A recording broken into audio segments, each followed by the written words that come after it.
Pemirsa, rapat evaluasi kinerja 2024 dilakukan oleh Komisi Pemilihan Umum Kabupaten Ogan Komering Ilir yang hasilnya saat ini KPU Ogan Komering Ilir alami kekurangan SDM dan membutuhkan adanya tambahan SDM. Pada tanggal 1 April punya tagihan sekitar yang menjual dia punya tagihan.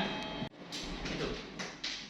Komisi Pemilihan Umum Ogan Komering Ilir menggelar rapat evaluasi kinerja tahun 2024 untuk mengetahui pencapaian dan kendala yang dihadapi saat tahapan pemilu dan pilkada serentak yang diikuti oleh seluruh jajaran KPU mulai dari staf dan anggota komisioner dari semua divisi.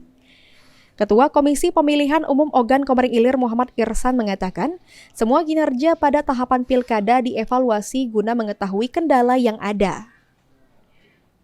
Meski belum bisa menyampaikan secara detail hasil rapat, namun salah satu kendala yang dihadapi oleh Komisi Pemilihan Umum Ogan Komering Ilir adalah sumber daya manusia atau SDM dan juga tenaga kerja yang minim.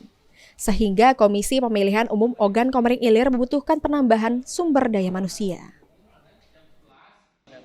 Evaluasi kinerja atas tahapan-tahapan pilkada yang telah kita laksanakan mulai dari awal sampai dengan tahapan sekarang, seperti penetapan, seperti apa yang menjadi kendala, apa yang kekurangannya. Jadi itu semua kegiatan kita evaluasi.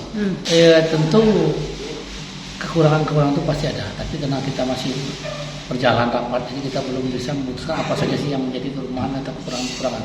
Terutama memang yang menjadi kendala itu SDM kita. Jadi memang kita juga nggak bisa menyalahkan mereka karena kita sekarang kan mulai dari pemilu langsung yang pilkada yang cukup menguras tenaga dan pikiran. Jadi tentu pasti ada kelemahan. Artinya kalau memang kita butuh tenaga kerja untuk ditambah, ya kalau belum bisa ditambah, tapi kita memang inilah yang ada. Kita maksimalkan saja. Meski belum adanya ketentuan untuk penambahan SDM di KPU Ogan Komering Ilir, namun KPU tetap akan maksimal dalam melaksanakan tugasnya.